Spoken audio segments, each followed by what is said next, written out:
Uttar Pradesh cabinet ने निर्णय लिया था कि हम लोग पश्चिमी उत्तर प्रदेश को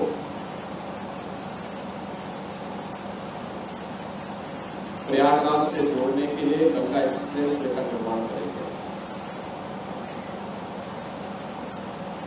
इसका पीपीआर तैयार हुआ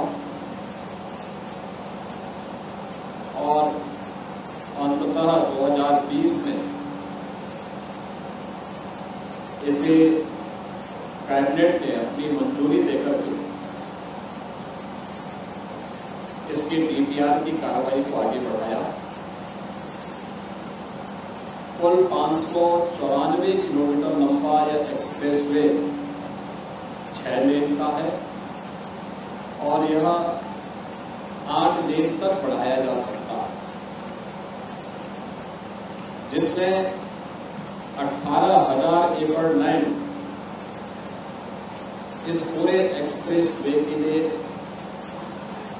किसानों से खरीदा गया। आपने देखा होगा कि कहीं भी कोई किसान से संबंधित कोई मुद्दा नहीं है, जिस पर 36,230 करोड़ रुपए ईपीसी मोड पर एक पूरा कार्य हुआ है, जिसमें जमीन उत्तर प्रदेश सरकार की है, यूपीडा उसको देख रही है और बाकी कंस्ट्रक्शन करने वाली कंपनी अपना पैसा लगा करके इस एक्सप्रेसवे का निर्माण कार्य कर रही है। इतने लंबे यानी देश के सबसे लंबे एक्सप्रेसवे में से गंगा एक्सप्रेसवे है। 4 पैकेज में कार्य चल रहा है। इस पैकेज में जो अब तक 85% कार्य होना चाहिए था वह कंप्लीट हो चुका है और यह तेजी के साथ आगे बढ़ रहा है। 594 किलोमीटर के पूरे गंगा एक्सप्रेसवे को नवंबर तक कंप्लीट करना है। जिन संस्थाओं के साथ में उत्तर प्रदेश शासन का एग्रीमेंट है, उन्हें इस कार्य को समयबद्ध तरीके से आगे बढ़ाना है और आज इन्हीं कार्यों की क्वालिटी की जांच करने, इसका निरीक्षण करने के लिए हम लोग आज निकले हुए हैं। शाहजहांपुर के पास यहां पर 2 उपलब्धि अतिरिक्त इसको प्राप्त हो रही है। एक इंटरनेशनल मानक के अनुरूप एयर स्ट्रिप का निर्माण, लगभग 3.5 किलोमीटर लंबी एयर स्ट्रिप यहां शाहजहांपुर में बनाई गई है, जो इमरजेंसी के दौरान किसी भी समय में यहां पे फाइटर विमान को या किसी भी एरोप्लेन को लैंड करने की फैसिलिटी इस एक्सप्रेसवे पर उपलब्ध करवाई गई है। एयरपोर्ट की भी व्यवस्था इस पर हम लोग प्रस्तावित कर रहे हैं कि इमरजेंसी में कहीं पे कोई हमें एयर एम्बुलेंस की फैसिलिटी देनी हो तो उन स्थितियों में इसका उपयोग किया जा सकता है।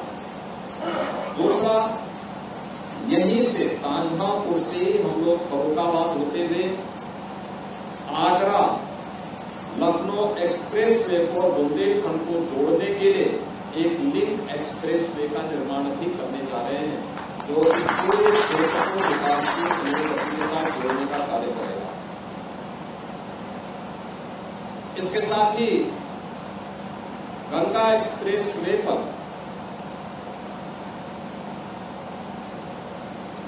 आधा दर्जन स्थानों पर इंडस्ट्रियल कॉरिडोर विकसित करने की कार्रवाई, औद्योगिक विकास के लिए अलग अलग क्लस्टर विकसित करने के लिए भी लैंड एक्विजिशन की कार्रवाई को आगे बढ़ाया जा रहा है, जिससे इंडस्ट्री वहां पर स्थापित हो सके, एक्सप्रेसवे का लाभ लोगों को प्राप्त हो सके और रोजगार के सृजन के लिए स्थानीय नौजवानों के रोजगार और नौकरी के लिए हम स्थानीय स्तर पर ही ये सुविधा उन्हें उपलब्ध करवा सके।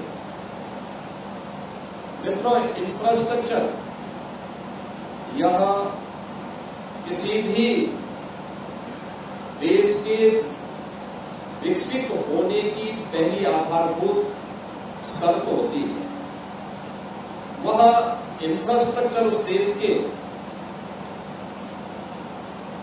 स्पाइनल कॉर्ड जैसी होती है, यानी उसकी रीढ़ की हड्डी होती है।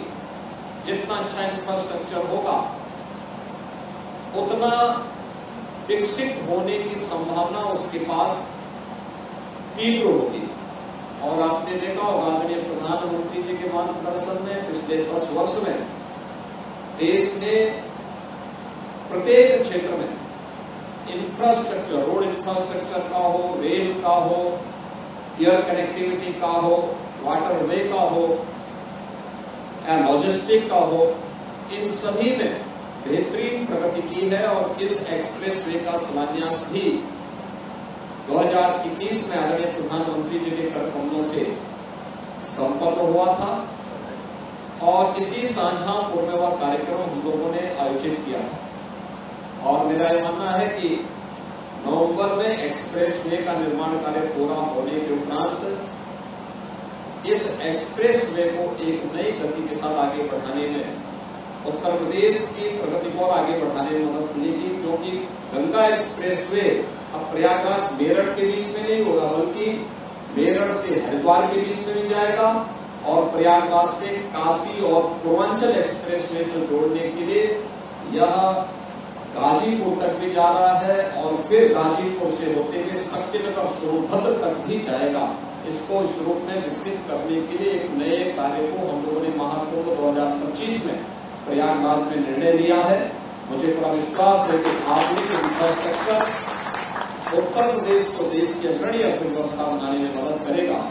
आज हम लोग इन्हीं सब कार्यों का निरीक्षण करने के लिए आए हैं, क्योंकि 2 मई को एयरफोर्स के फाइटर यहां पे लैंड करना उनका प्रस्तावित किया गया है और मुझे विश्वास है कि आप लोग सब उसका भी उस समय आनंद लेंगे। आप सबको